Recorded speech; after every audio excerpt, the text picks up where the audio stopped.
19 मार्च को धर्म स्वतंत्रता बिल पास हुआ है, उसके विरोध में हम इस जगह पर इकट्ठा हुए हैं, जो कि हमारा स्वतंत्रता का हनन है। हमारी सेवा, हमारी करुणा को भी प्रलोभन के दर्जा में देखा जा सकता है, जो कि बहुत ही अन्याय है। जो भौगोलिक परिस्थिति, रहन सहन, खान पान, पूजा पाठ, ये सब को लेके एक जो संस्कृति की जो परिभाषा है उसके तहत उसका होता है, वो अज्ञानता के कारण ऐसा वो बोलते हैं। जो आर्टिकल 342 जो है, छोटा मदद भी प्रलोभन की श्रेणी में आ जाता है। कोई भी किसी के खिलाफ रिपोर्ट दर्ज करा सकता है, इसलिए इस बिल का हम विरोध करते हैं। अगर धर्मांतरण कराती तो आप 192 प्रकरण दर्ज किए हैं, उसमें मटेरियल कहाँ है मेरे को बता दो। कानून को बहुत जल्दबाजी, हड़बड़ाई में बनाया गया। हम सरकार से अपील करेंगे उसमें संशोधन किया जाए। छत्तीसगढ़ में धर्मांतरण रोकने के नाम पर लाए गए नए कानून के खिलाफ विरोध के सुर तेज होते जा रहे हैं। जसपुर के बाद अब बस्तर में मसीही समाज का सड़कों पर उतरना इस बात का संकेत है कि असंतोष गहराता जा रहा है। जगदलपुर के सिटी ग्राउंड में हुए संभाग स्तरीय प्रदर्शन में बस्तर के 7 जिलों से बड़ी संख्या में लोग जुटे। धरने के बाद निकली रैली ने शहर का रुख किया और राज्यपाल व राष्ट्रपति के नाम ज्ञापन सौंपकर साफ चेतावनी दी गई, कानून वापस नहीं हुआ तो आंदोलन और उग्र होगा।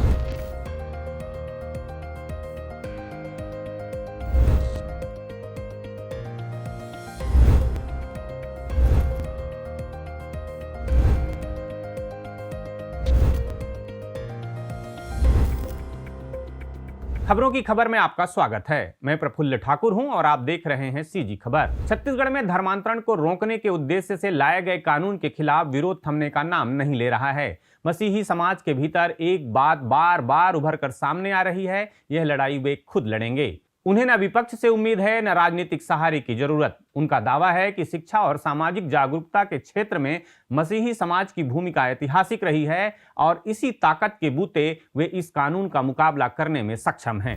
मसीही समाज किसी का जबरन धर्मांतरण नहीं कराती। अगर धर्मांतरण कराती तो आप 192 प्रकरण दर्ज किए हैं, उसमें मटेरियल कहाँ है मेरे को बता दो।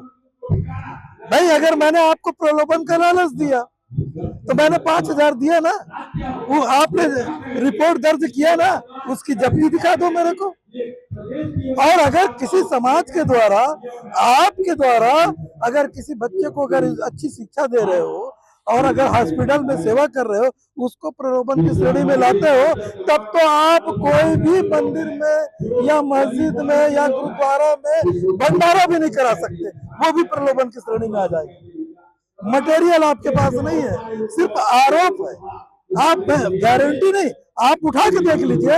192 के प्रकरण दर्ज किया है, हम लोग लड़ते हैं, मसीह समाज का वो लड़ते हैं, केस लड़ते हैं, उसमें ये स्थिति आती है कि इतना बड़ा फाइल बना देते हैं। मीडिया में आप लोगों के सामने खड़ा कर देते हैं कि इन्होंने धर्मांतरण किया।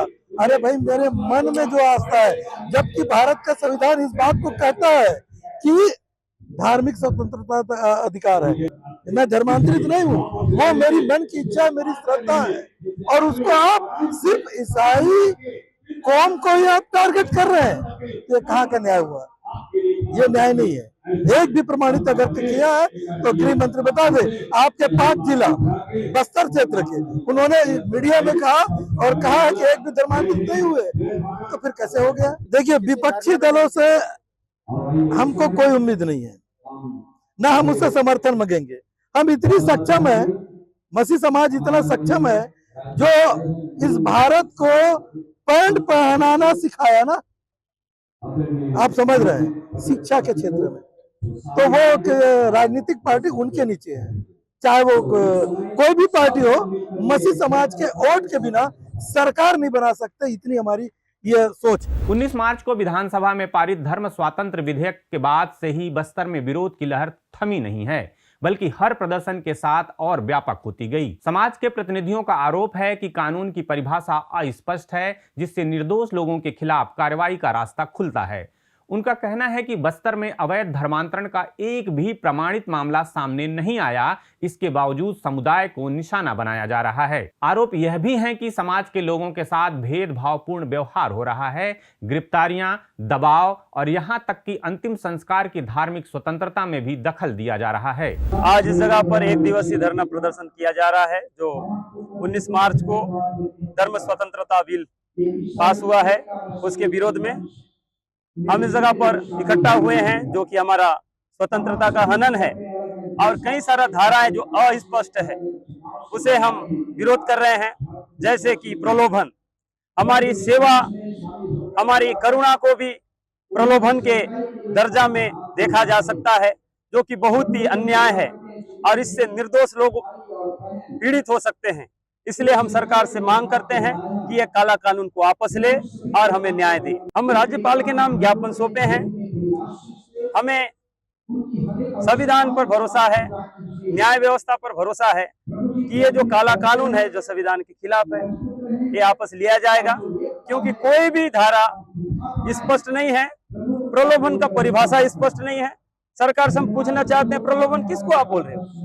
क्या आप सहायता को, सहयोग को, प्रेम को प्रलोभन के कैटेगरी में डालना चाहते हो? राष्ट्रीय आदिवासी एकता मंच के प्रतिनिधियों ने भी इस विरोध को समर्थन देते हुए कहा कि संविधान हर नागरिक को अपनी आस्था चुनने का अधिकार देता है।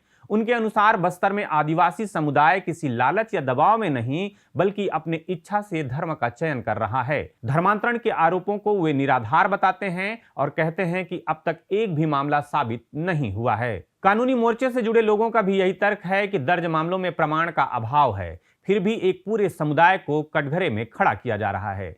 उनका कहना है कि यह संघर्ष सिर्फ एक कानून के खिलाफ नहीं, बल्कि अधिकारों और सम्मान की रक्षा के लिए है और इसे किसी राजनीतिक मंच की बैसाखी की जरूरत नहीं।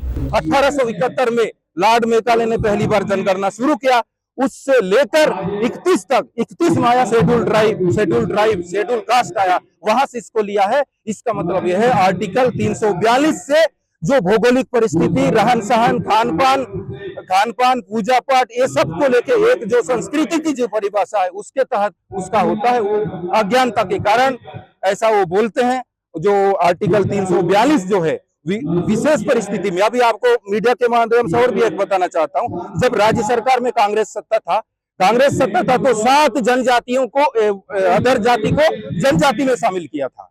7, पहला सारथी, दूसरा बैगा, तीसरा पहाड़ी। तो इस तरीके से आरोप लगते रहते हैं और ये अज्ञानता की वजह से ये आरोप लगा हुआ है। मसीह समाज के विश्वासियों को पूरा विश्वास है कि इस कानून को बहुत जल्दबाजी, हड़बड़ाई में बनाया गया। हम सरकार से अपील करेंगे उसमें संशोधन किया जाए, क्योंकि कई बातें उसमें जो आई है वो विधि सम्मत नहीं है, और विधि सम्मत नहीं है तो एक समाज विशेष को बड़ा डर है, बड़ा खतरा है कि कोई झूठा भी बोल दे तो उसके ऊपर कार्रवाई होगी। हमारा कहना है कि मान लो कोई झूठा साबित होगा तो जो झूठा आरोप लगाएगा उसके ऊपर क्या कार्रवाई होगी, ये भी नियम में वर्णित नहीं है। इसलिए मसीह समाज आज अपनी एकता को दर्शाते हुए शहर में मजबूर हुआ है सड़क पर आने के लिए, धरना प्रदर्शन के लिए। हम सरकार का नियम से विधि पूर्वक हम अपील करेंगे। पिछले 2 साल से मसीह समुदाय के ऊपर बहुत सारा अत्याचार हुआ है। उसका कई जगह में हमने रिपोर्ट में पाया है कि मसीह लोग को अंदर डाला जा रहा है और मसीह लोगों का जमानत नहीं हो रहा है। इसलिए छत्तीसगढ़ शासन द्वारा जो 19/3/2026 का धर्म स्वतंत्रता नियम 2026 पारित किया गया है। छत्तीसगढ़ में पहले से धर्म स्वतंत्रता अधिनियम 1968 लागू है, जो कि कानून लाया गया है, जिसमें 7 वर्ष से लेकर उम्र कैद तक की सजा और 5 लाख रुपए लेकर 25 लाख रुपए तक का जुर्माना लगाया गया है। अवैध धर्मांतरण के लिए प्रलोभन, लालच और स्पष्ट नहीं है, कुछ भी हो सकता है। छोटा मदद भी प्रलोभन की श्रेणी में आ जाता है। कोई भी किसी के खिलाफ रिपोर्ट दर्ज करा सकता है। इसलिए इस बिल का हम विरोध करते हैं। बस्तर से उठी यह आवाज अब साफ संदेश दे रही है, अगर सरकार ने रुख नहीं बदला तो यह आंदोलन सीमित नहीं रहेगा, बल्कि पूरे प्रदेश में एक व्यापक टकराव का रूप ले सकता है। देखना यह होगा कि राज्य सरकार इस मसले पर क्या रुख अपनाती है। खबरों की खबर में फिर किसी खबर पर होगी बात। नमस्कार।